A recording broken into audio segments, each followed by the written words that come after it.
Bear me 2 minutes. That's not something stuck to my face. It's just a strange pattern on my stubble stick. So let's get this into the tripod. He says, nice view of the ceiling. We doing well? We getting there? Fantastic. Let's have a quick look. Where are we? We've got live, that's fine. Move that a little bit. Just going to set this up a second. Bear with me. Short and short there. That looks alright to me. 2 seconds. Just going to make myself a really quick cup of tea. Actually, I'm going to put the kettle on to 1 second. While I just wait for a few people to turn up.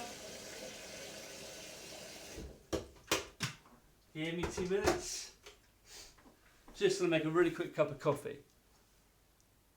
Hey, great to see you, Magdalena. That's fantastic. That's really, really good. So, just going to quickly make a quick cup of coffee. Don't know what my eyes look like. It's probably light, probably tiredness as well. Hi, Erin. Great to see you here. Thank you so much for coming. Great to see you. Just making a quick cup of coffee, and then I'll be on to loads.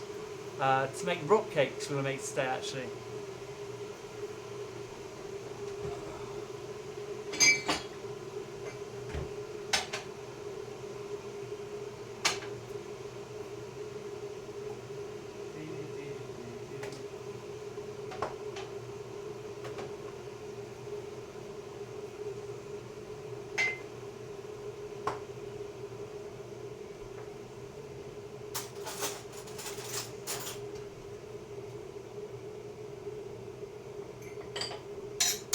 Okay, nearly there.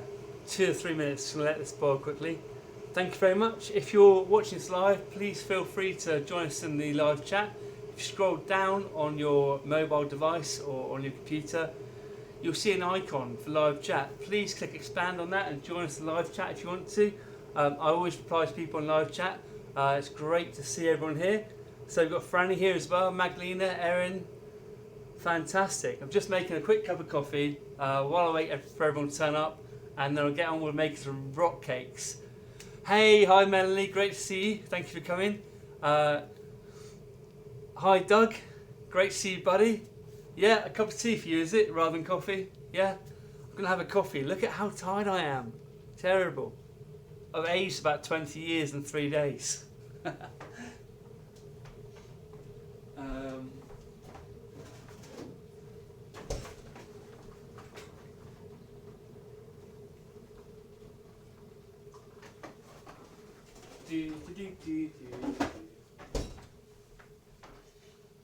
I'll be right there.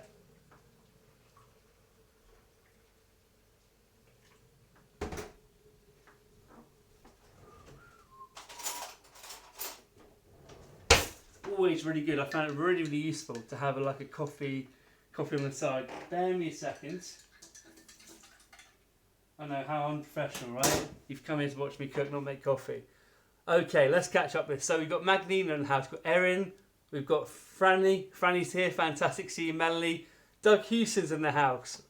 Shell's in the house. Beanie Drawers is here from Australia. Must be late there, mate. Must be really late in the morning there. We've got Franny as well, saying the kitchen looks good. Thank you very much. It's one I've used before. It's not my permanent solution. And Ginger Brown said good morning. Good morning. It feels like yesterday was a bit busy, a little bit hectic. So today I'm making rock cakes from British Cook. British favourite rock cakes. I don't know if you've had them. I don't know if they're quite popular in the Commonwealth or not. They were very, very popular in the old Victorian times because they don't go off. They don't go like cake goes hard. Rock cakes are hard to start off with. So you dunk them in your tea or have them with tea. They're quite a dry sort of cakes. They keep for ages. They keep for weeks actually. If you put them into an airtight container, they will keep for weeks, 2 or 3 weeks maybe. Rock cakes were very popular during the Second World War because they use less eggs and less sugar than any other kind of cake, and they keep for a long time. So actually the British Ministry of Defence at the time and the British government were pushing forward, making rock cakes a very, very popular thing. And also quite filling as well. So Erin's asking for tea as well. if Doug wants a tea, I would stand here and say he wants tea and coffee. Right. Yeah, so um, Doug says it's midnight there. Wow, it's quite late. And Shell says it's popular there too. So rock cakes are popular in Australia. Yeah, they won't last very long. Generally speaking, this makes 12 small ones or like 8 bigger ones. Or if you want to go kind of crazy, it would make like 6 really big ones. They are quite filling, they're quite heavy, but they are quite good. So the first thing, is everyone happy if you start cooking the rock cakes? It's quite a quick process.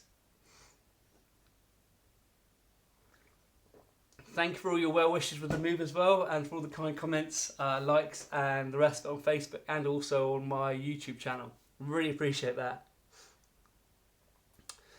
So, Erin, which part of the world are you in? Are you in America, Australia? I'm really sorry, because obviously I do these every week. I try and remember where people are roughly, but I can't remember all the time. Learning is fun.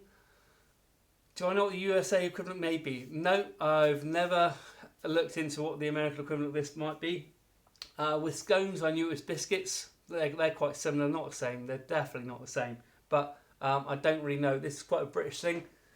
Maybe not popular in America because they're not as sweet as maybe you're used to your cakes being, and it may be that also because it's normally a very dry cake had with a cup of tea. If you're not a nation of tea drinkers, it might not be so popular. I'd be surprised if you haven't got them there. Okay, in the south, that's cool. Melanie's never heard of rock cakes. Excuse me, I feel battered after that move. Look at the state of me. Right, okay, so do you want me to start cooking these? Because the first thing we need to do before we do anything else is turn the oven on. That one over there. There. That's where it is. Turn the oven on, yeah? So we need to turn the oven on to 180 degrees Celsius. And I've written this down. I've tried to write things down today. 180 degrees Celsius or 355 degrees Fahrenheit. And we need to preheat the oven.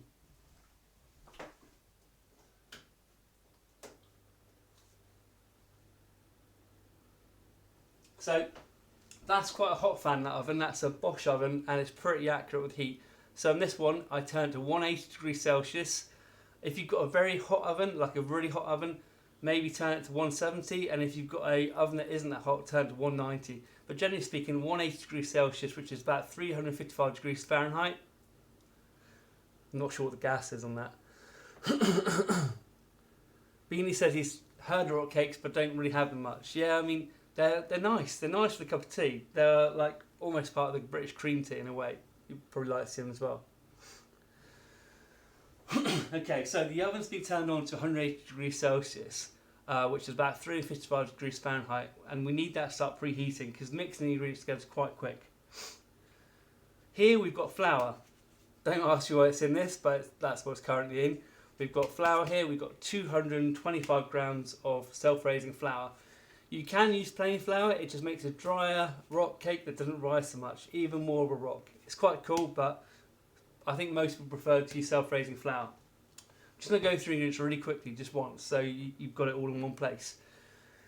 Next up, we've got 1 teaspoon, 5 grams of baking powder in there. I'm not moving my camera up and down every time because when I do that, sometimes I lose my connection. So I'm just going to show you, just to read out the ingredient list. There is in here 5 grams of baking powder. Okay? Next ingredient is 4 ounces or 110 grams of butter. When I do make a video for this, which I will do at some point soon, basically the butter will be in American measurements as well in cup sizes. I haven't done it today because I'm in a bit of a rush after the move. But that's 4 ounces or 110 grams of butter. And that, excuse me, that butter's being softened.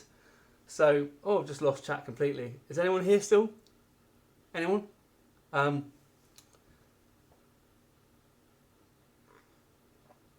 Just looks like my stream died.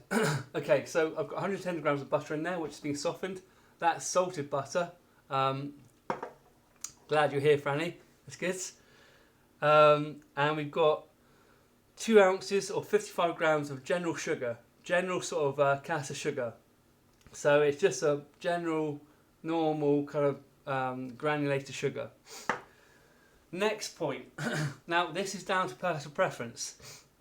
This recipe calls for 6 ounces of 6 ounces of dried, well, the recipe, which, okay, I'll start again. The recipe, you should be putting about 6 ounces in total of dried mixed fruit into the rock cakes. Now, a lot of people don't like the peel, which is orange peel and lemon peel that you get in dry mixed fruit. So you could put 3 ounces of sultanas in there, 3 ounces of currants if you want to. Did my voice just go up? A little bit high. You could put 3 ounces of currants and 3 ounces of sultanas in there if you want to. I've got 6 ounces of what we call dried mixed fruit in the UK, which is a mixture of sultanas, currants, lemon peel and orange peel. And it's all been dried. Gives it a lovely, lovely taste. So 6 ounces of that there. And then, okay, fantastic. Magdalene is still here, Bean is still here. They call it trail mix in Australia. It can be quite sharp. Franny, it's got the same ingredients in it. It's like saying, is a naan bread the same as a pita bread? Or is a loaf of like a French baguette the same as a farmhouse tin? It's got similar ingredients in it, but it's like, I don't know, it's not a cake. It's very dry. It's called a rock cake, so I suppose it is a cake. I wouldn't call it like a fruit cake, because a fruit cake would have a lot of fruit and a lot of moisture in it. So, right, 220, let's start again. 225 grams of self-raising flour, 1 teaspoon of baking powder, 4 ounces of softened butter. I've got salted butter, 2 ounces of sugar, which is 55 grams, 6 ounces of mixed fruit, which I've just shown you, just like this, with the peel in there. If you don't like peel, don't have it, obviously. 1 medium egg, so 1 sort of medium-sized egg. Just crack that one, and we need to make this into a kind of gloopy dough, and I'll show you the texture or that you want on that. But I've got some milk there, and you normally need like 1 tablespoon of milk to mix in there. Sometimes a tiny bit more, depends how dry the flour is.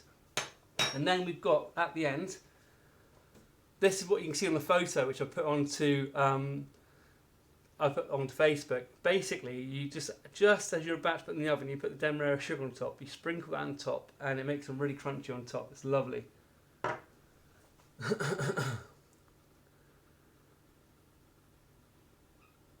Yeah, so it's like a cookie, scone and a cake, basically. It's quite... Erin doesn't want fruit cake. Just going to grab a sip of my coffee for a sec. Because Beanie and Doug and Shell are actually from Australia, so is Doug Hewson if he's still around. So, obviously Australia is a very big place, like America is a huge place, and even in the UK you have a lot of regional variations. So we've got a bowl, big bowl, alright? Got a big bowl there, got a sieve. First things first, we see the lumps in this. 9 times out of 10, I don't bother sieving things when I'm cooking things. I don't generally bother, but for rock cakes, you always want to put it through a sieve or sieve. So, this I'm going to put through here. What I'll do, I'll move the camera down in a minute when we start mixing it all together. Basically, just put the 8 ounces of self-raising flour in there. As I said, you can do it with plain. It will make a drier, lower rising rock cake there, which will make it very heavy. If I was doing these for the first time to try them, I'd probably use self-raising flour, because you might end up with something a bit like hardtack, which is what you get in the army. So I'm just going to sieve that through there a second and read what comes up on the chat. 2 seconds.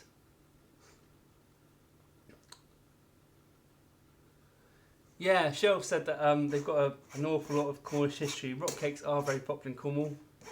They're quite popular all over the UK, I think, but down here we seem to like cake a lot. Cake and creamy things, it's just one of those things we do.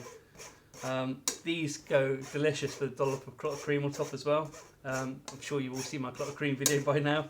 If you haven't, you need to get yourself over there and check it out. It's a fantastic video. Tells you all how to make top secret special cream all the way from Cornwall in the UK. And when people say, what does it taste like? Well, it tastes like Cornish clotted cream, because there's nothing else in the world like it. So that's gone through there quite nicely. Let's give that a quick shuffle. Excuse my finger, sorry, wrong side. Poked you in the eye then. Ginger's just asked me what type of sugar goes on top. I've got a light brown we call it Demerara sugar. I'm not sure what these things are called abroad, different names, different sugars. It's basically a light brown granulated sugar, so it's less refined than the white sugar. And you put that on top, you sprinkle quite a lot of that on top of them just before you put them in the bake. So that's the rest of that gone there. Let's have a quick look. Yeah, Melanie, definitely give it a good go. Definitely give it a go because it's really easy to make. It's really cheap as well. What would this cost? Probably, I don't know. It must be underneath £1 to make like a batch of cakes.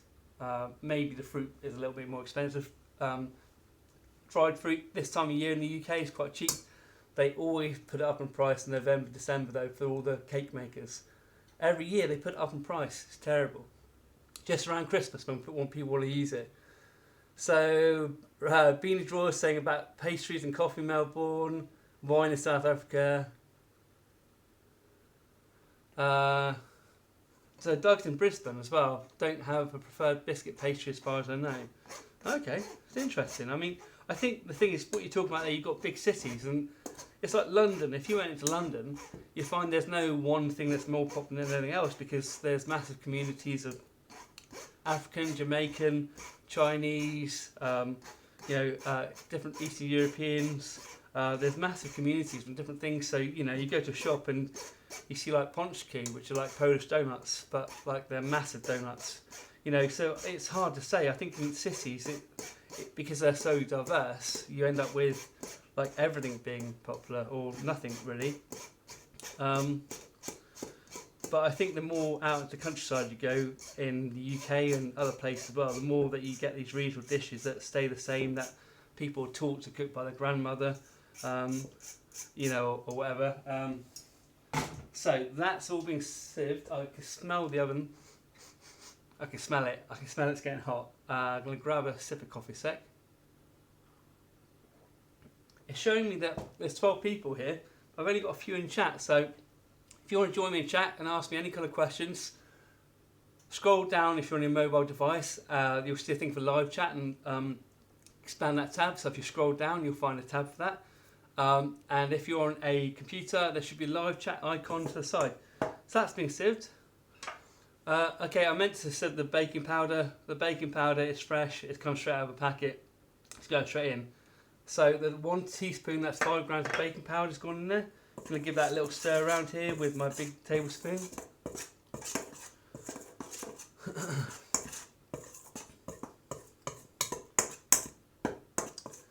Here comes the bit which I always enjoy.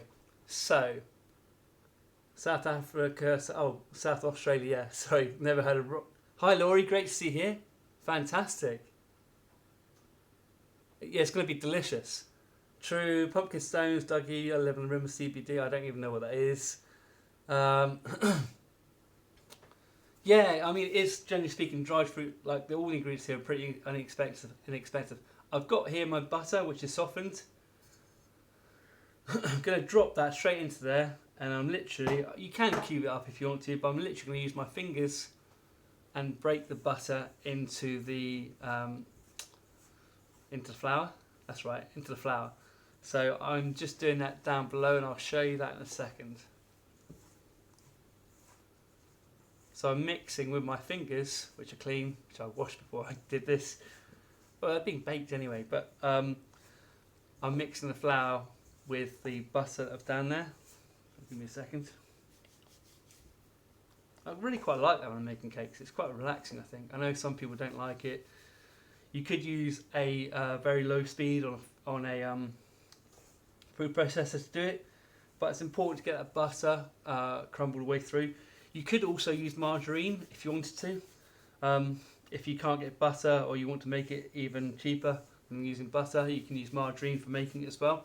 So that's what I'm doing at the moment, just mixing that all together until we get that nice sort of flaky look to the pastry. Might take me a couple minutes.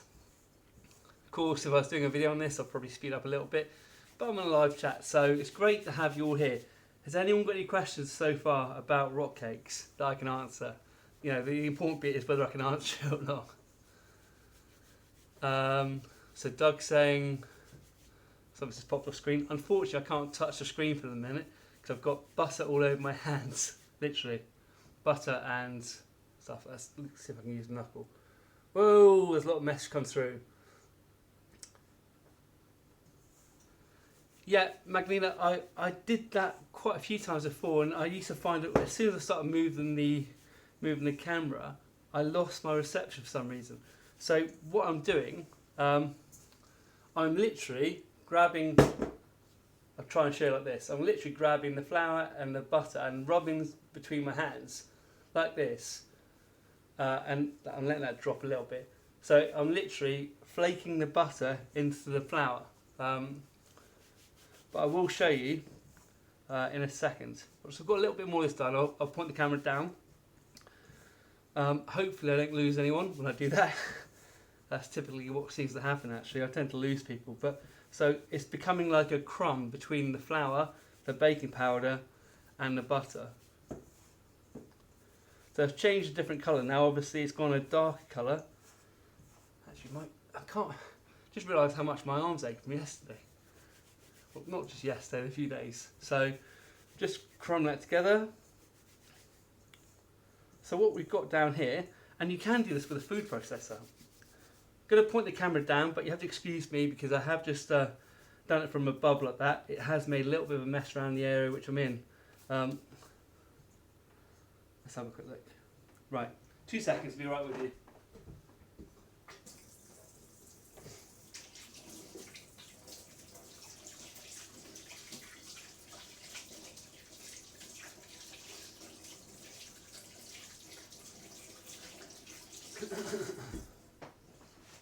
Tea towel, be there. Grab a tea towel. Let's just see if I can get you to see what exactly I've been doing. Margarine is evil. I agree completely. Let's have a quick look what we've got here. So yeah, hi Laurie, great to see you. Magdalena, I'm going to pop it out down there. So that's basically what you're looking to do. You're looking to crumb it all. So it's all mixed into a crumb together. So you're mixing literally with your hands. What you do is you drop the butter in there. You can cube the butter up if you want, and you're literally rubbing between your hands the butter and the flour, and that's all you're doing until it becomes like a fine crumb like that. Let's have a quick look. Margarine is evil. Meat pies, love meat pies. Beanie Drawer says that he loves watching Americans try meat pies because they didn't realise they had to heat them up. That's actually quite interesting. I've not heard that before, but I did have an American girlfriend a long time ago who came to the UK and thought that the concentrate was pure juice and nectar, 2 glasses of it, or a glass and a half of it, and then was like, wow, your orange juice is really strong here. Yeah, that's enough for like 10 litres probably of orange juice if you add water to it. Right, so we've got Bay here as well. Hi Bay, great to see you. If I missed you, bear me a second. We've got Lemingtons. I've got so many different messages here.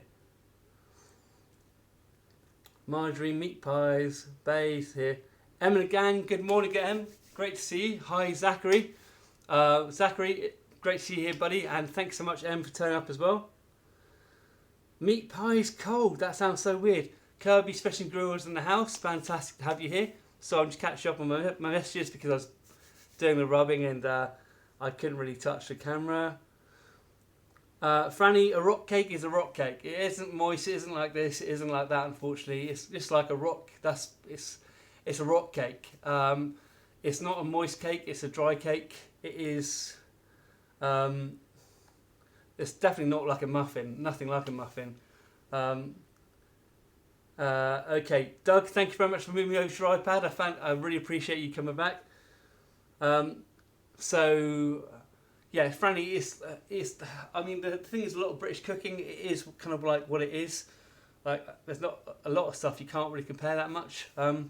Scones you can, a little bit to biscuits, but it's a rock cake. It's not a cake like you think of a soft cake. It's not a fruit cake. It's nothing like a cookie. It's nothing like anything else either. It is a rock cake. Sounds kind of weird, but there's no point in me trying to say it looks like a cookie or tastes like a cookie. It just doesn't. Okay. Franny, yeah, they're kind of like, yeah, they are a mix of bread and cookies almost. So Em and the gang asked what I've done. You could use a pastry blender. I spent 3.5 minutes doing it with my hands, just rubbing the butter, which is warm butter with the flour. Hi Nita, great to see you. But Franny, it is hard. I mean, I can't say like it is X or Y because it just kind of isn't. But you're awesome, and I really appreciate you asking. But it is just like a rock cake. I can't think of anything else at all. Hi Laurie. Okay, the amounts will be at the beginning of the video. I can quickly run through them for you for 1 second if you want me to. I'll read them off. 8 ounces, 8 ounces or 220. I got tongue tied twice then. 8 ounces or 225 grams of self-raising flour. 1 teaspoon of baking powder. 110 grams of butter. 55 grams of sugar. 6 ounces of mixed fruit. 1 medium egg, and 1 or so tablespoons of milk. But we haven't got that bit yet, so just keep watching. If you want to watch it on a replay, I think it'll probably last on repeat the ingredients because the poor people sat here sometimes have to repeat them time and time again. Yeah, cool. So that's all kind of crumbled up like that. Okay, so we mix the butter and the self-raising flour. Now what I'm going to do is I'm going to add the sugar. Okay, so I've got just a granulated sugar there, which is 2 ounces, which is 55 grams roughly of sugar. And I'm just going to mix it in. I'm going to mix it in with a spoon actually because we kind of already mixed most of this down. So mix it in with a spoon. Just stir it around a few times. Next up, as I said, this is pretty quick when you start actually making it. We've got the mixed fruit. We've got 6 ounces of mixed fruit. This mixed fruit has peel in it. Obviously, if you want to change it or don't like peel, it makes complete sense to get 6 ounces of either sultanas or 6 ounces of currants and do that, or mix the two. So you might have 3 ounces of sultanas, 3 ounces of currants, or 6 ounces in total of dried fruit. So that's going to go into the bowl there. I'm going to give it a quick stir as well.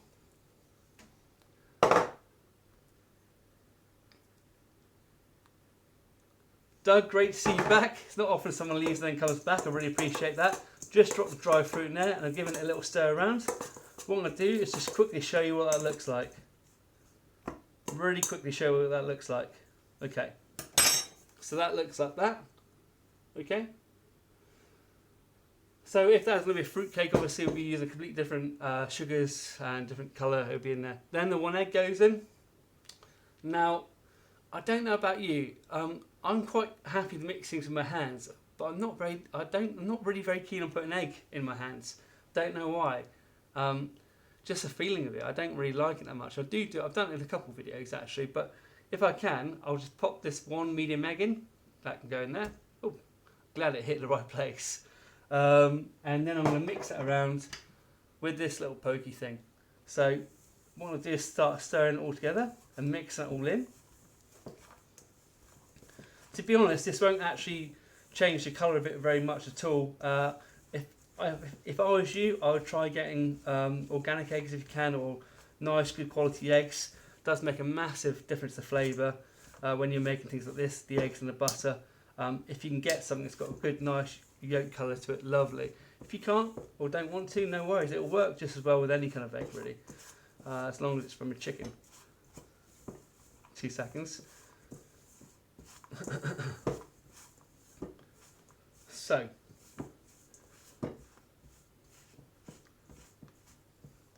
give me 2 minutes. This has changed texture a little bit actually. So, 2 seconds. Just going to grab a sip of coffee and I'm going to answer your questions which are popped up down below.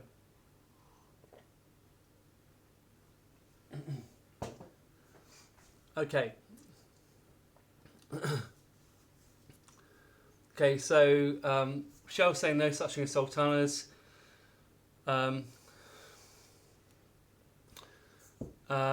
Nita, no, nothing at all to do with fruitcake. It's not a fruitcake. It's not a fruitcake at all. I just sort of tried to explain this a little while back. Fruitcake would be completely different sugars, different amounts. It would have alcohol. It is a fruitcake. It has fruit in it, but it's called a rock cake because when we bake them, they come out like little rocks. So That's what it looks like roughly mixed. It's got moisture, you can see as we put the egg in there, and it's kind of like this clumpy kind of mixture of the butter and that. So this is where I'm going to show you more of what I'm doing down here. Going to slowly, as in a few millimeters at a time, add about a tablespoon of milk. And what we're going to do with the milk is just slowly add it and mix it in, okay? Because we want to turn this into a dough. We don't want these rock cakes to be really super dry. They are quite dry anyway. So I'll just add a little bit of milk into there. I've added about half a tablespoon. I'm going to mix that together. Okay, that's starting to mix in. So again, you could do this bit in a mix if you wanted to. Personally, I kind of like making the cake in front of me. I just kind of like it that way. So yeah, Nita, it's no worries at all. It's the same with when I talked to Franny. It is like normal, I guess, to try and compare things. Most things you can actually when you're cooking, you can compare X to Y, but it's like clotted cream and rock cakes. You can't really compare for much else. But they are very tasty. So I'll just put about a tablespoon of milk in there. It's not quite enough. So I'm going to put a tiny bit more in, just a few mils at a time. Start mixing around.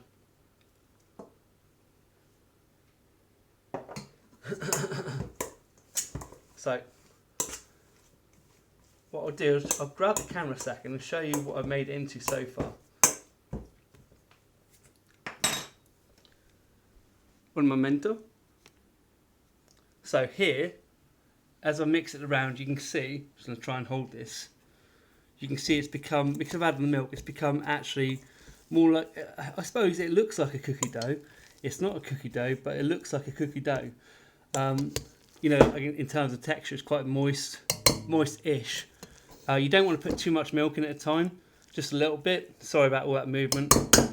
I've not really got a tripod since I've done the last one, so I'm kind of trying to hold this with the same thing, but without actually having a tripod. So this is what it looks like at the moment. Not very moist, but moist enough to be moved around and made into little balls. Oh. Let's have a look. There we go. Let's get you back up there. Let's have a quick look at that. So, Cheryl's seen it.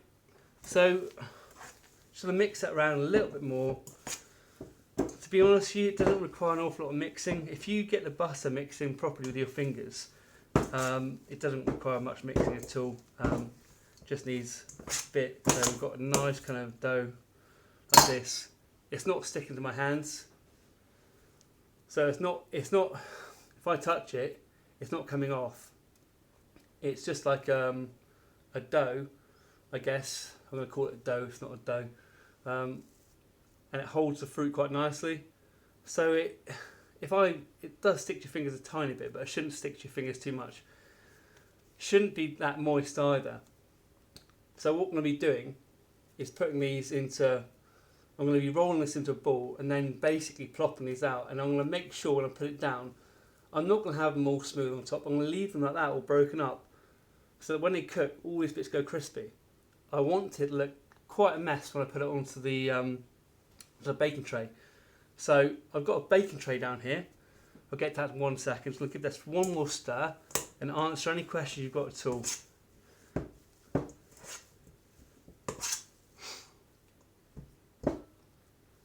So have a quick look.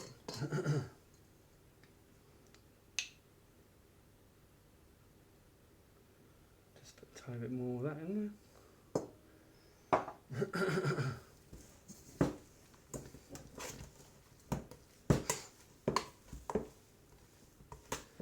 I think, to be honest, if you were just doing this yourself, you could do this whole process, actually making the rock cakes within about 5 minutes.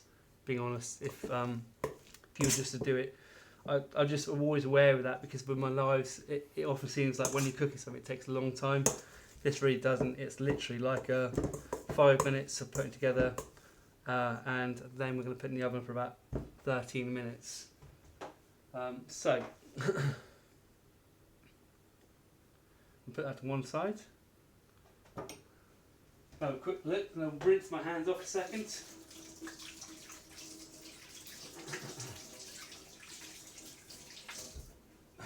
So if you remember, the first thing we did before we did anything else was to preheat the oven.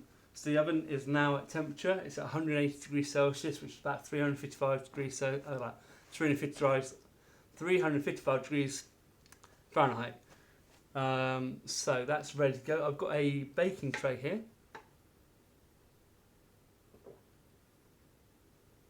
I've got a baking tray, and this will make this mix will make 12 small rock cakes, or 8 quite big ones. Now, me being me, what do you think I'm going to make? 12 small ones or 8 big ones?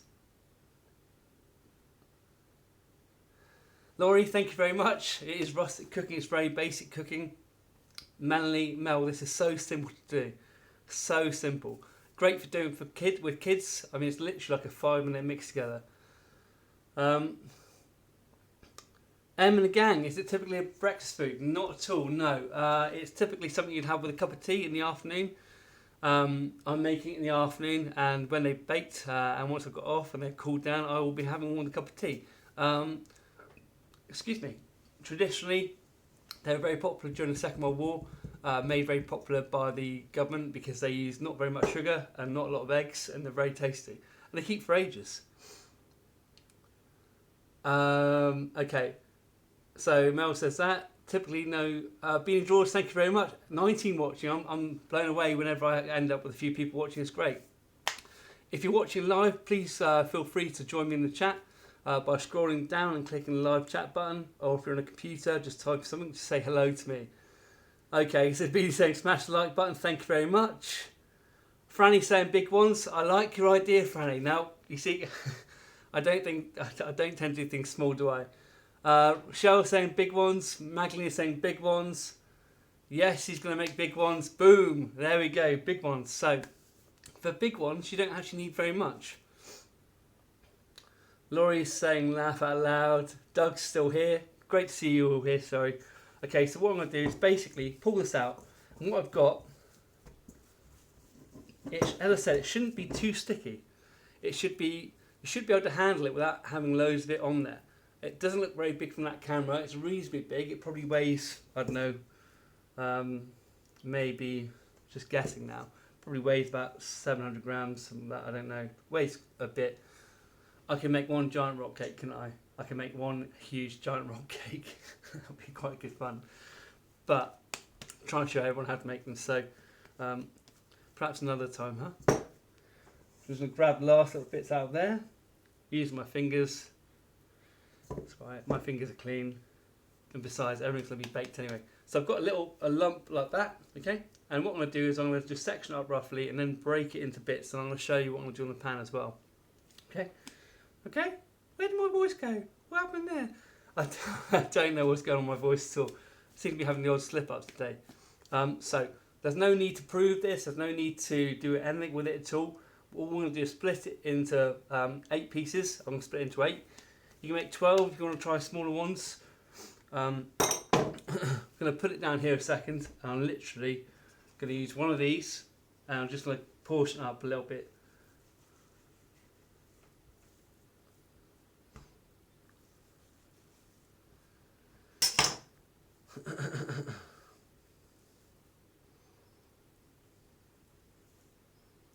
Two seconds. And what you want to avoid doing is don't roll them into a neat ball. You want them to kind of be just random shapes. Because when they cook, they will spread out. And do you have Jubilee mix? Not heard of it, perhaps. So when you make these, just make them like that. So just quite rough, really. Franny's asked, will I be able to do another video? Yes, I will. So what I'll do is just show you roughly what my ones look like. So a good way to do it, I'm going to show you this in a second somehow. I'm not sure how exactly. Is to get them flat like that, and then when you put them down, push them out. So you're splitting the top so they all become like that, almost on top. Who makes cakes like that, huh? I mean, it's not about making them look pretty. It's about making them look rustic and crunchy. Okay, so as I said, you can make them pretty much as big or as small as you want them to be, and generally speaking, you can make about 12 out of this, but I'm going to be making 8, I think, because I like them a little bit bigger. That's what the mixture looks like when you cut through it with a slice. Okay, bear me a second. So I've got a load of messages come through. Give me 2 secs. Jubilee cake mix? No, don't have that. We might do somewhere, I'm not aware of it. Will I be doing another video showing everything from start to finish? Possibly at some point. It won't be for quite a few months.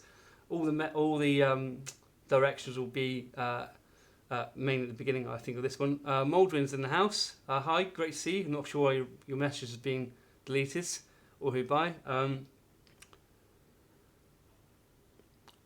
Okay, Laurie used to work at a bakery and they claimed scones more like this. Their favourite, and they claim to be Scottish. Nah, not really. You do get fruit scones. Fruit scones are delicious, but scones aren't particularly Scottish or whatever. Not really, I don't think. Pam Duthie, if she was around, would be able to answer that if they are. I know savoury scones are popular. Savoury scones are quite popular in Scotland. But it's one of those things, isn't it? So what we got there, put that on there. And what I'm actually doing, say that's your ball of dough, I'm actually pulling it open and just splitting it a little bit like that. Okay, so just do that, and then I'm popping it down onto the baking tray.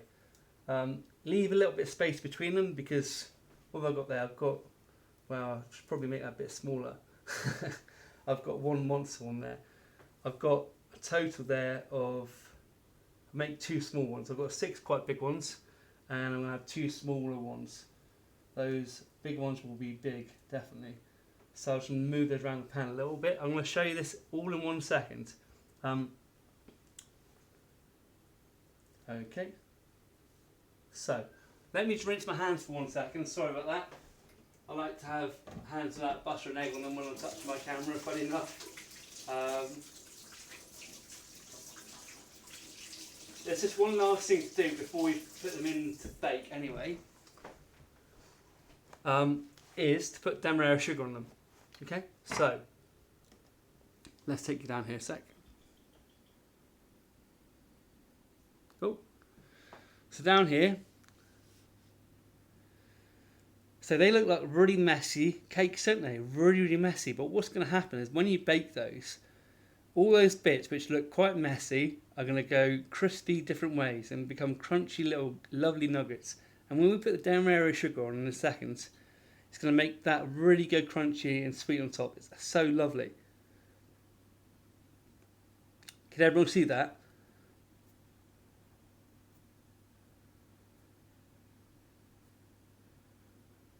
Beanie Drawers, thank you very much. I explained that. Yeah, I understand that now, Beanie. Thank you. Magdalena, what I've done is I did butter the baking tray. That's not scratches, and that's butter. You can see. So there's butter on the baking tray there. Excuse the bits which I dropped when I was showing you earlier how to do it. So literally, if you look at them, you can see that they're not particularly moist. They're not like wet to touch. We just add enough milk to make them to a solid sort of dough. Now I know these look like cookies, but trust me, when they come out they'll be anything but not. They're definitely not like cookie texture. They're very, very crunchy, quite hard, and not soft at all.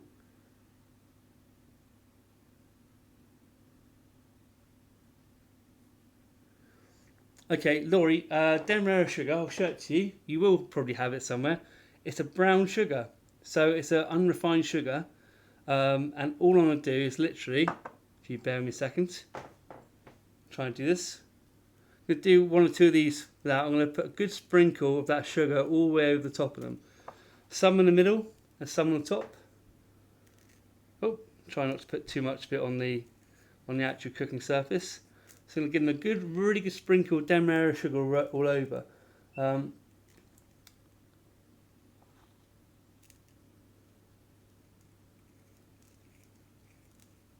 2 seconds.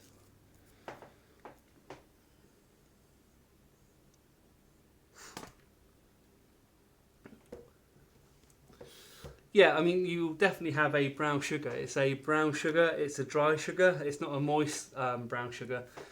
Like, you know, for making cakes, you tend to use a dark, moist one. Laura, you're welcome. Erin's saying it's light brown sugar. So I'm going to just carry on sprinkling that across here a minute. It's a little bit easy for me to do without holding the camera. And I'll show you exactly what I've got. Because of course all the sugar, when it goes into the oven, will melt a little bit as well, make a lovely crunch on top of it. They're crunchy anyway, but by the time you add the sugar to them, they become really something special.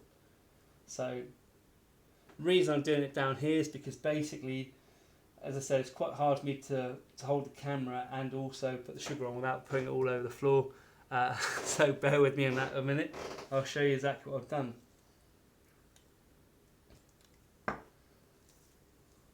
Okay. And the lovely thing is, when you remember when I put the dough down, I said to you, I put the dough down, I almost split it open. Okay, so you've got that rough surface on the inside, and what you're literally doing is putting this sugar inside it, so it makes it even crunchier. It's lovely. It's really, really nice.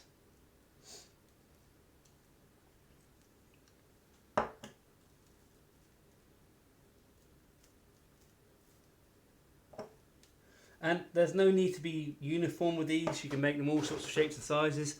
And that's a fantastic reason why it's so good to make them with kids. Because kids can mix this together quite easily. It's a great thing for them to learn by. And also, it's like, you can't really go wrong.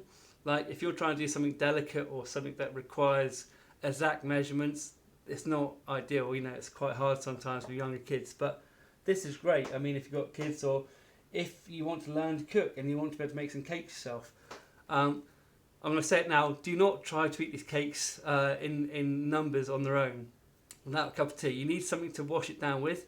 Definitely, I suggest a hot cup of tea or hot coffee. Reason being, they are known as rock cakes. They're not hard to bite as such, but they are dry when they're baked. They're quite dry. They're not terribly dry, but you'll want something to wash them down with. It's like, imagine eating crackers. You don't eat crackers without cheese, do you? You want something a little bit moist on there to go with it.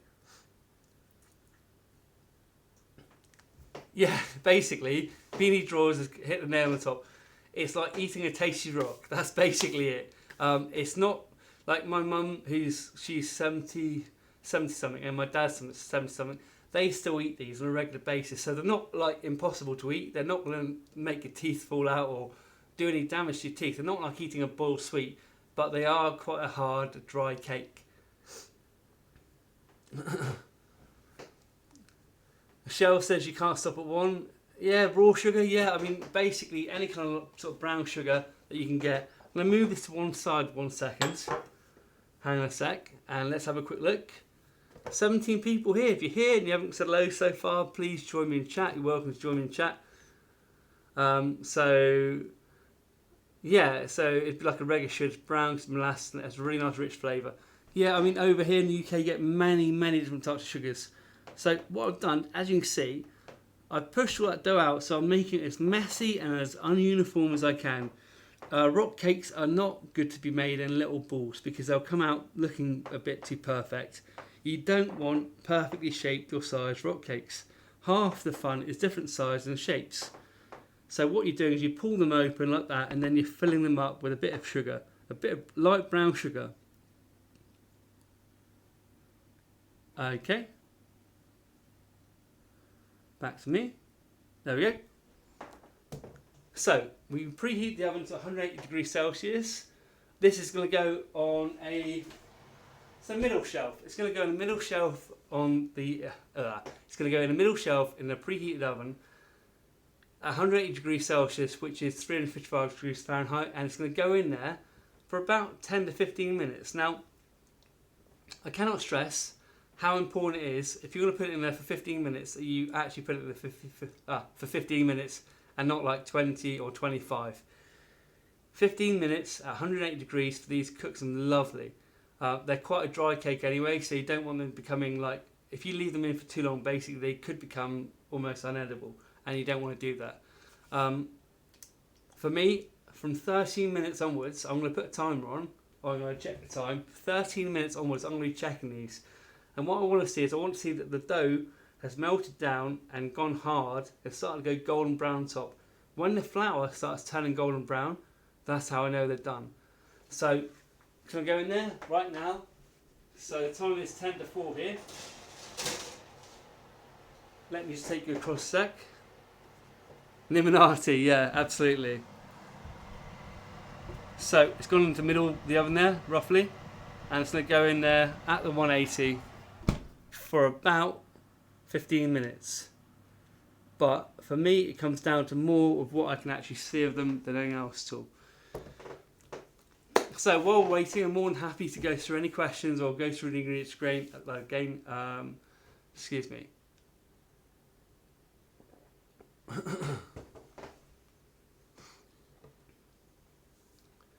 How is everyone? Did you manage to get that roughly? Does it make sense to you? You know, I mean, it is really hard. I find it really hard when, I honestly, genuinely find it really hard when people ask me and try and compare things, because I'm probably not the best person to ask, but it's like, I don't know. It's hard sometimes. So M's saying it's like really dry brown sugar. It's good. Limonati, yeah, absolutely. But the thing is, and this is what I don't understand about people when they cook, right? People go out and they spend a lot of money sometimes on getting the right ingredients, or they spend a couple of hours going to shops and getting different things, and they get stuff and they get it together, and then they spend time making it, and then they put it in the oven, and then they either forget about it, or they walk off, or they just don't, like, the last few minutes of cooking can make the difference between something being amazing and it being awful, and that's really the truth of it. Not so much with these, but with a lot of things you can really adapt. Like, they go from being lovely to being completely ruined within a few minutes. So if I was any of you sat here watching this on replay, I would think to myself, next time I go cooking or try and make something, I'm going to do all that, I'm going to spend the time getting it ready, I'm going to go to shops and get what I need, but then I'm going to spend the time actually watching it in the oven. Like this. I'm kidding. You shouldn't watch it like that, it's probably not good for your eyes. Let's see. Magdalena, I said 13 minutes. It's going to be in the oven at 180 degrees Celsius. I'm so tired, sorry from the move. In the oven, 180 degrees Celsius, 355 degrees Fahrenheit. That's why I'm looking down there for a reminder what it is in Fahrenheit. For 15 minutes. But after 13 minutes, I would start checking it. And just make sure it's not going too dark on top. Depends on the heat of the oven. I do have a tea or coffee. I've got a coffee. Probably going to grab myself a cup of water, to be honest with you, in a second.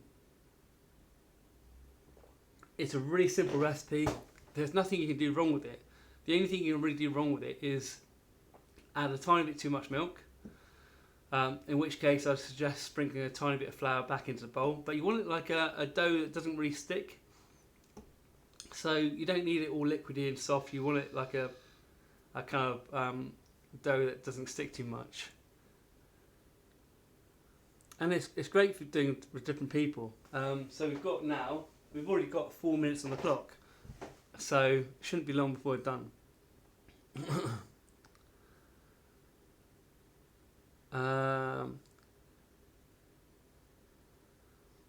Okay, so Cheryl's saying it's different what's done with the peel.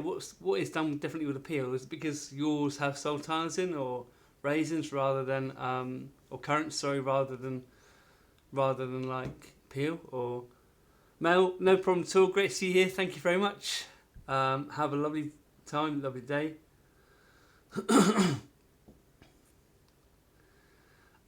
Zachary, hi Zachary, great to have you, buddy. You got off topic. Every now and again you find British recipes that call for golden syrup or use it as a topping.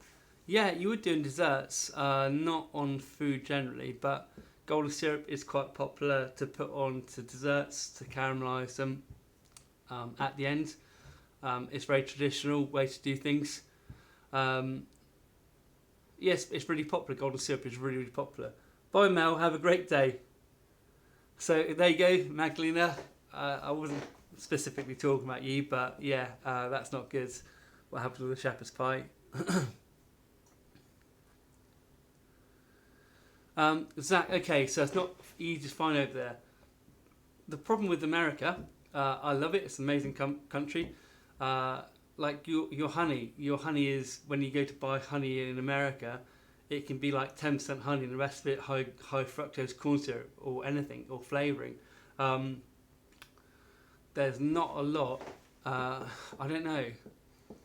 I don't really know, because it's like if I said to you go and buy this, it might just be the flavouring. A lot of what you get in the shops, generally speaking, is just a flavour of something. It's not actually it. So when you try cooking with it, it doesn't give you the result you expect it to. Like in the EU, in the European Union, specifically, for example, honey has to be at least, I think, 70% honey, whereas in America it has to be 10%.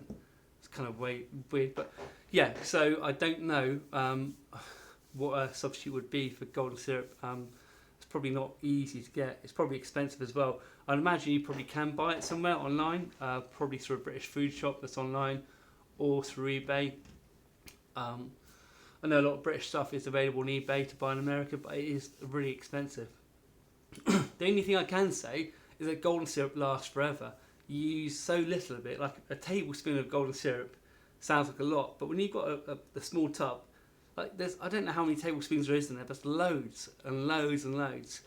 So like if I have golden syrup and I'm cooking generally, I would say a small tin of golden syrup will last me between 6 and 12 months, honestly. It doesn't go off. Once you open it, it's pure sugar, so it doesn't go off, it doesn't change.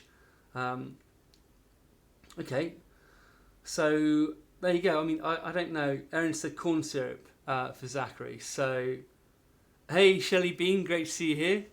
Thanks so much for joining us. How are you? Okay?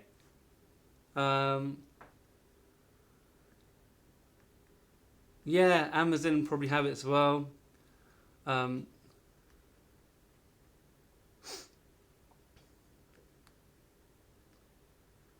Okay, so Shelley loves rock cakes. Great, fantastic. I've just put them in the oven. They've been there for 7 minutes now. So what I'm going to do, when it gets to about 5 minutes time, I'm going to start looking at them. I'm going to take you across with me, and you can have a look, and you'll see exactly what I mean about baking them.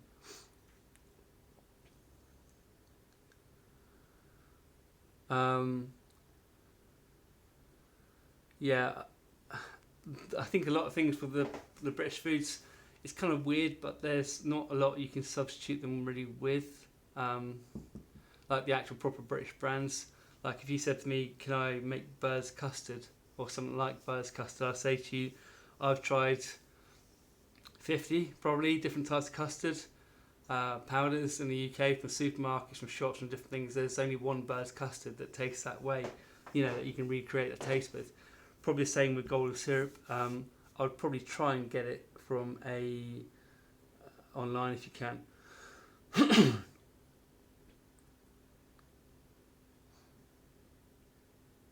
Yeah, so I don't know what corn syrup's really like. Yeah, Beanie, that's really cool that in Australia they do. I think it's down to legislation and law in the country. Certainly, like a lot of honey now, and if you buy cheap honey in the UK, it says non-EU honey on it, which means that basically it could be like 20% honey and the rest of it high fructose corn syrup, and they don't have to actually say that on the label. So all it says is non-EU honey. If I want to buy nice honey, I'll go to my local farmer's market and pick up some down there. Support local if you can.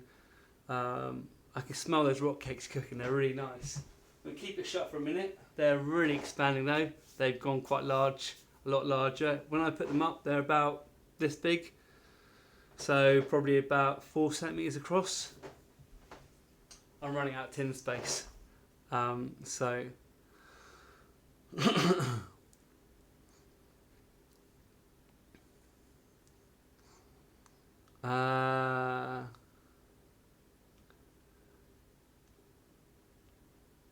yeah, it's weird. I mean, the honey thing's really strange. I would assume it's the same in Australia, than Australia saying honey is honey.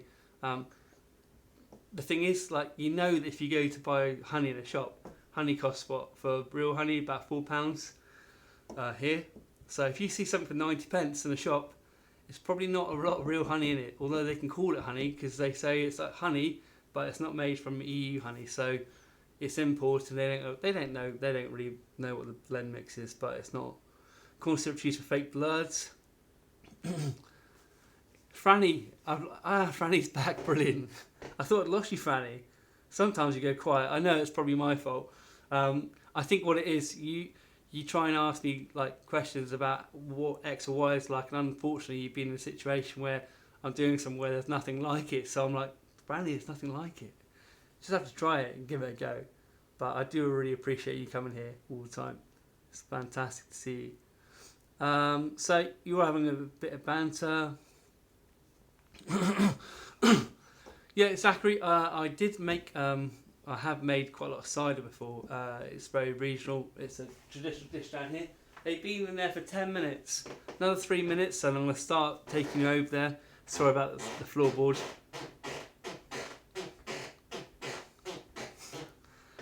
It's a comedy floorboard right where I need to stand. Okay, so yeah, that makes sense. There's no cheap honey. That's probably real honey then, I'd imagine, because honey isn't cheap to produce. It requires a lot of bees, and bees. Golden syrup is from the sugar refining process. That's probably why it's so popular, because we obviously had a lot of sugar trade, unfortunately. Okay, so we've got here another 3 minutes, and I'm going to bring this out. If you are hanging around, please hang around for a bit. I notice my numbers are dropping off, but if you can just wait 3 minutes, I can show you exactly what these turn out like. 3 or 4 minutes.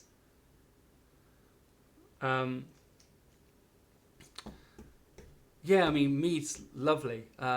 People do drink it quite a lot. In Cornwall, it's a popular thing here. Zach, where are you from, roughly? Like, which state or which part of the world? Is it Australia, America, or the UK? I must be America, because we've been talking about America. Sorry, I've lost my marbles. I moved house yesterday. You waited for a tase. That sounds like Doug Hewson wants to be tased by someone. I'm hoping he means taste and not tase, because the two are quite different. Okay, so, wow. Oh, you're going to love these. I'm absolutely telling you right now. Just look at those. You're not going to believe what they look like when they come out. They're going to be so good.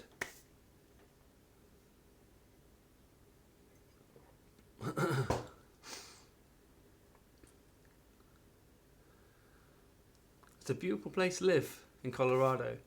I've only ever seen photos of it. I've been to America, but I've only ever seen photos of Colorado. The mountains meant to be really beautiful. Okay, so yeah, Beanie, that's exactly what I thought. He fancies being. Anyway, let's not go into that too much. I can really smell his rock cakes. Now it's been 13 minutes, okay? Laurie's asking for smell-o-vision. Yeah, definitely. Let's just open them up. Oh, wow. Lovely. Okay, I'm going to take you down over here a second. If I lose you, please let me know straight away on chat, okay? So down here.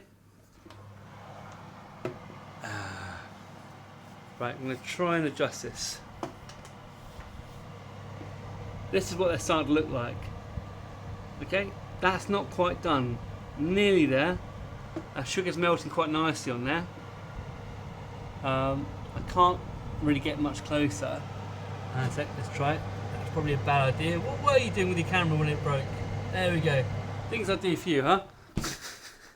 Right. Phone homies, yeah, exactly. How did you melt your last tripod? I've got no idea. So I'm going to basically just keep an eye on those. They've been there for 30 minutes.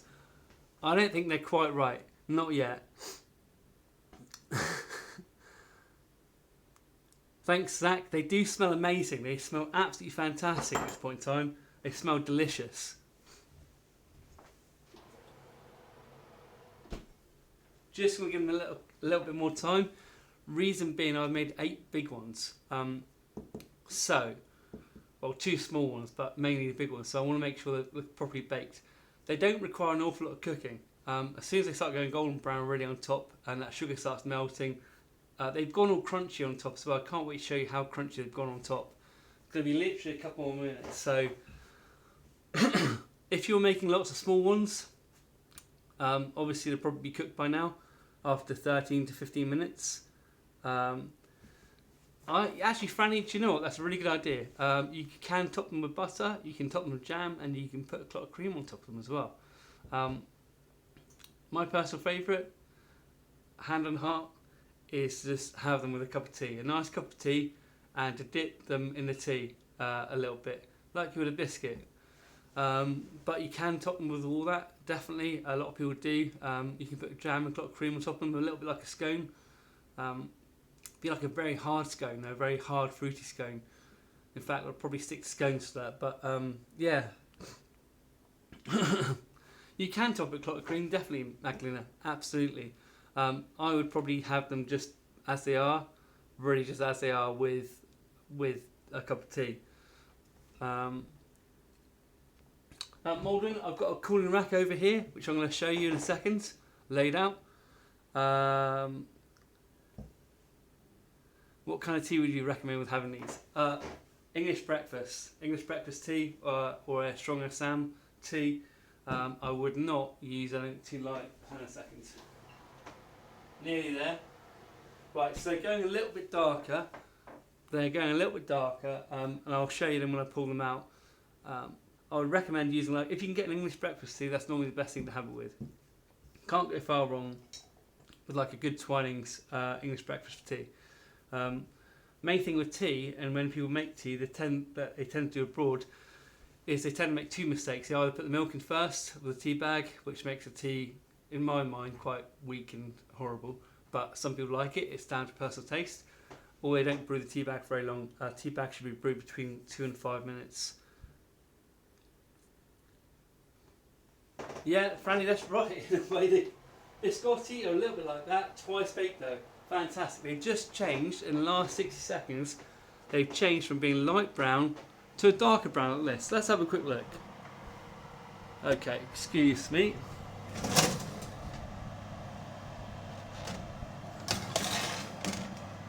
So if you can see the colour, that one's just started to catch a little bit on the end there. Those two are a tiny bit overdone. That just happened in 60 seconds while I was talking to you. But these are exactly how we want them, okay? All crispy and crunchy on top.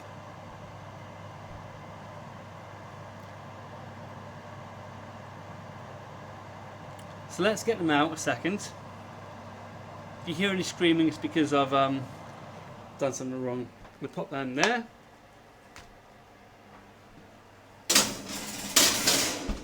Close that up and turn the oven off.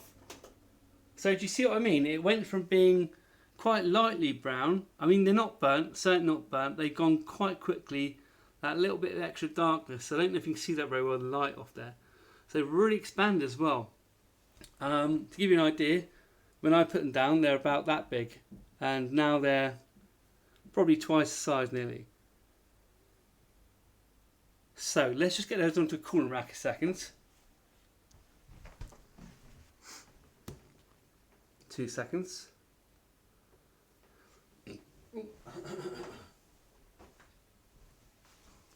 Just going to use this thing here just to get them off.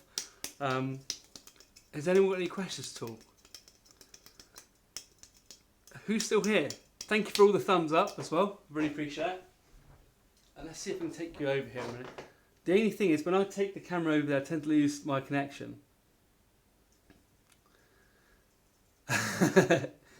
Yeah, Yorkshire tea is my favourite. Yorkshire tea is definitely the way forwards.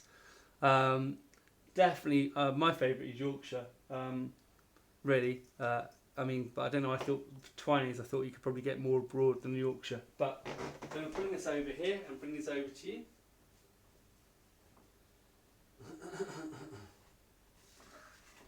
Okay. Don't know if you can see. I wish you could smell these though.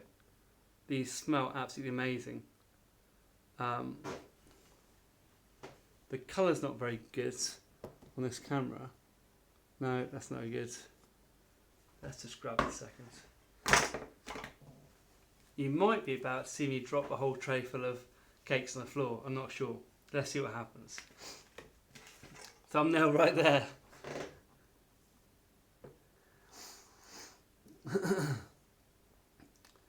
Oh, they smell amazing.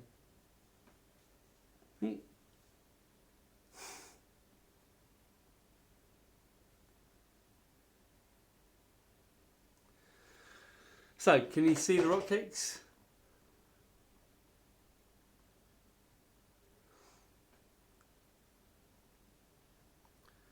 Yeah, I'm not going to open them yet. I'm not going to touch them for probably about 5 minutes, to be honest with you. I'll put them there, and what I'm going to do is just quickly, for a minute, take this off, take them off with this, put them on the cooling rack, and then what I'll do, I'll give it about 5 or 10 minutes, and I'll open one up for you, if you can wait around that long. And they come off really easy. They're very light cakes, but very good. Oh. And as you can see, not one of the cakes is the same as the other. They're all different shapes and sizes.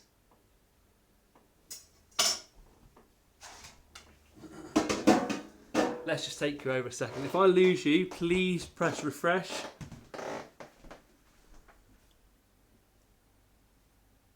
So what we've got there is those rock cakes. They're just sort of a light golden brown, but they change so quickly.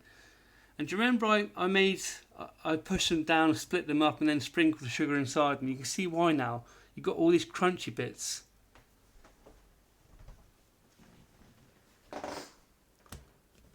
I'm glad you'll think they look great. Thank you very much. Yeah, Doug, they do smell really good. Franny would put peanut butter pecan ice cream. They sound nice. That sounds really nice to me. Sounds delicious. I love pecans. Sounds really nice, Franny. It's a really good idea. It's a really good idea. Thank you very much. I'm really sorry I can't pronounce your name, but the person says they look yummy, yummy. Thank you very much. They look delicious. They do. Thank you so much. So, yeah, that's all cool. Laurie, thank you very much. Just give me 5 minutes. I'll show you what they look inside. Like inside. Pam. Someone was asking earlier about rock cakes, and they're saying that they spoke to some people in Scotland and said that they were a Scottish thing. I don't know exactly where they're from. I know they're British, but are they like a really popular thing in Scotland? Rock cakes? I'm not sure. Or was it scones? I can't remember. That's what we've made so far. I'm going to give them a couple minutes to cool down. Then I'm going to open them up a second. What's the time? 4:15. Nearly. Zach, I'm glad I didn't lose you at all. Laurie, thank you very much. I'm glad you enjoy your Sunday mornings with me. Excuse me. Next week it's going to be a cook-along. I'm going to work it out, and what I'm going to do, if you're on my Facebook group, you'll get advance notice of what ingredients I'm using and what we might be able to do. So if you want to join me on Facebook, join me on the Facebook group. Look for British Cook on there. You know, and obviously that'll be for my live stream on YouTube on Sunday.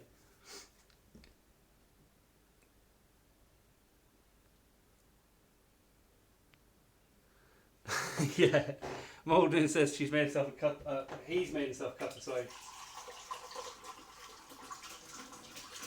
It's always good, you know. It's always good to have a cup of tea. So that's great. That's really, really good. 2 seconds. Just rubbing it. I'm just wiping it out a second. Don't know why it looks. That's literally. There's nothing there. It's just from shaving, I think. But I know that these are they're quite popular in the Harry Potter. You meet these rock cakes in Harry Potter. So, if you're a Harry Potter fan, that's how you make rock cakes.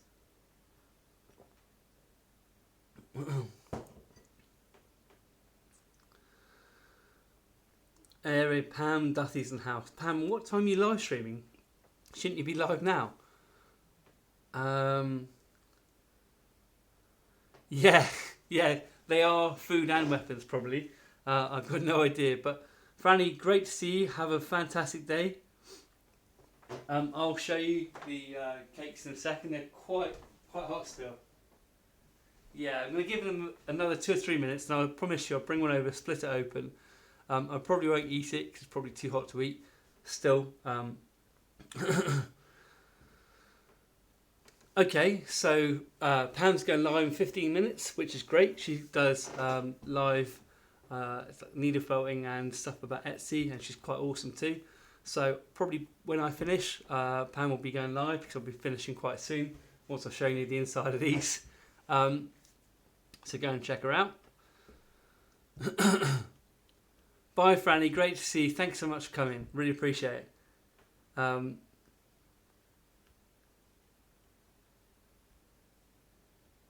So in Canada, the bakery claimed to be Scottish, but Canadian. As Laurie was saying that they're saying it was a Scottish thing, but I don't know. It doesn't really matter. I mean, like, I know a lot of stuff is Scottish. Definitely Scottish, and that's why I was asking you, because I didn't want to say it's British if it's Scottish. Okay, Nadu. No problem. I'm really sorry. I can't. Thank you for the good humour. You're welcome. I really appreciate it. What I'm going to do is I'm going to take you across here and I'm going to show you these rock cakes. So is everyone here ready for the rock cakes to see what they look like on the inside? Oh. Okay, let's bring these across here actually. 2 seconds. Oh, excuse me a minute. Onto the carpet.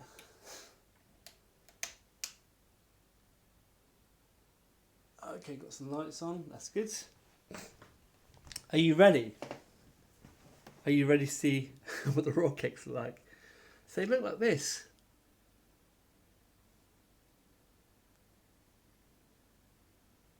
You see? You see how they split and all that sugar's gone down inside them? That one's a little bit well done. But the rest of them are really nice. And the perfect way to eat these is to crack them open with a cup of tea. So I'm going to grab this one here. They are quite big. I don't know why it looks so small there. That is quite a big, hefty piece. Not focusing very well. What I'm going to do is just grab that and we'll take you back up here a minute.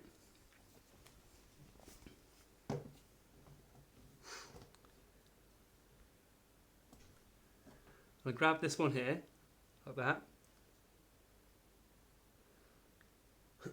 Let it focus a minute.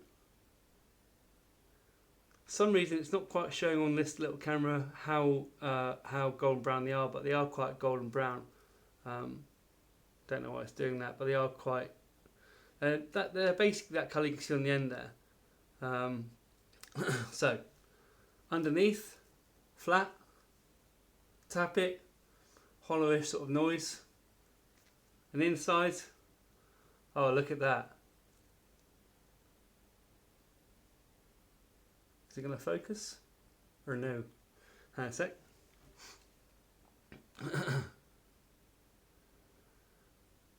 Laurie, I never freeze anything, I always eat it. They keep for 2-3 weeks in an airtight container. I can't focus it very well for some reason. I'll tell you what. Let's try that instead. Let's try this instead. Is that better? Can you see better? So you can see all over the top the sugar there.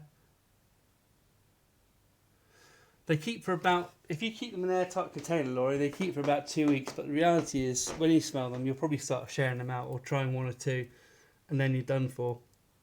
Once you try these, you can forget it. Yesterday I skipped dinner. I didn't have much dinner. I had an awful lot of tea and rock cakes over the day. They're really, really nice. They're nice and golden. And you can see, just if I left them for a few more minutes, they would have started turning, that sugar would have started turning to a really brown colour. Just split that one in there.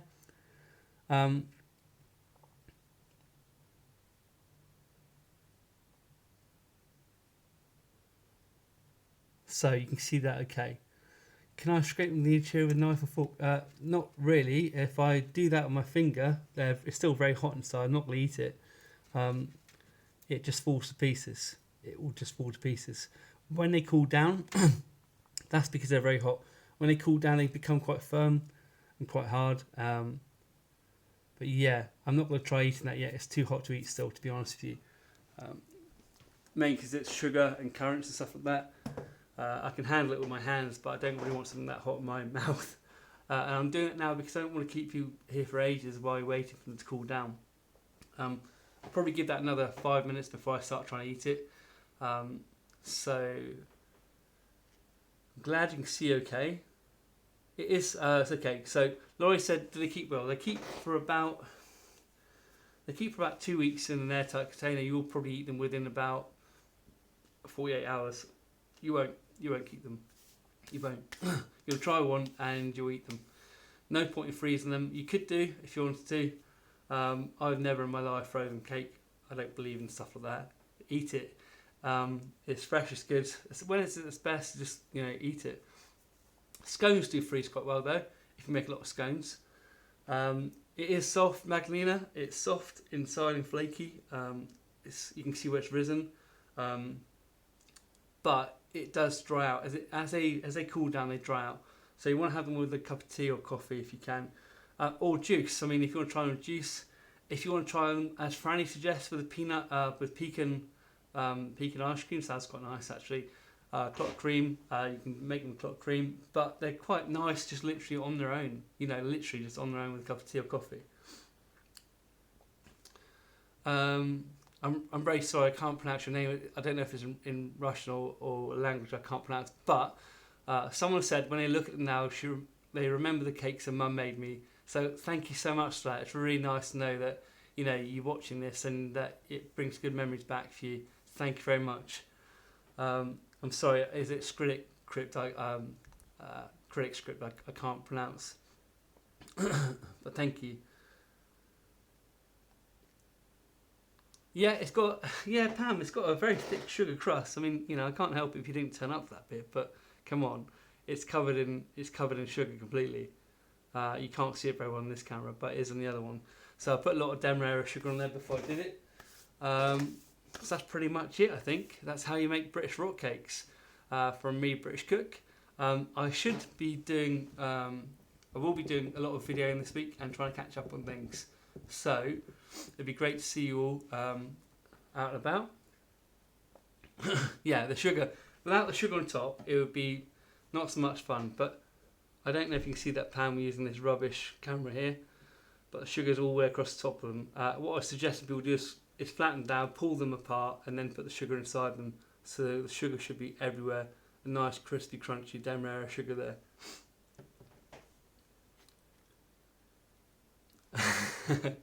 I so can't type today, don't worry about it. Okay, so has anyone got any questions for the last sort of 5 or 10 minutes before I pop offline?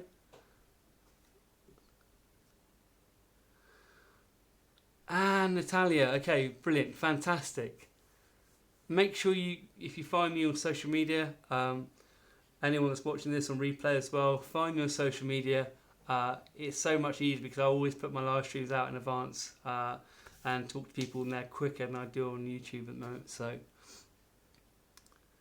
Pam, I'm really pleased you approve. That means a lot to me. It's nice to know that someone from here approves as well.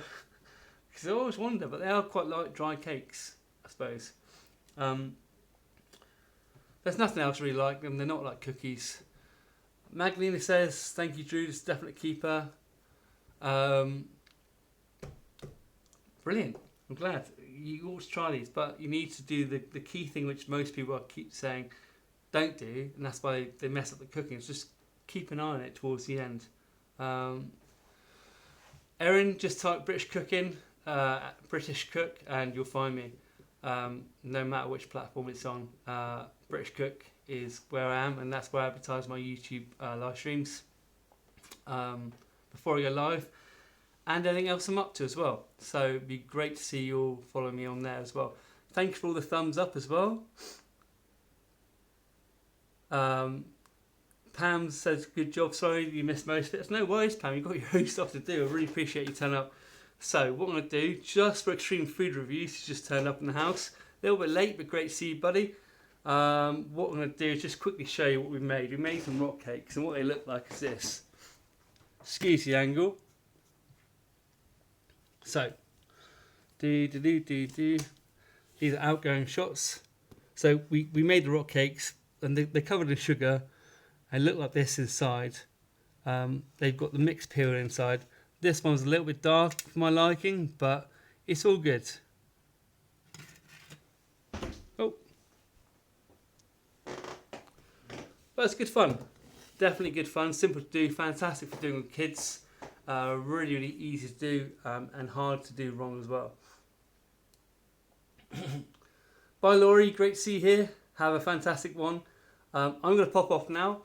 If you want to check out Pam's live stream, she's going live in about 5 minutes, I think, or very shortly. That's about it. Thanks a lot, everyone. Cheers. Bye.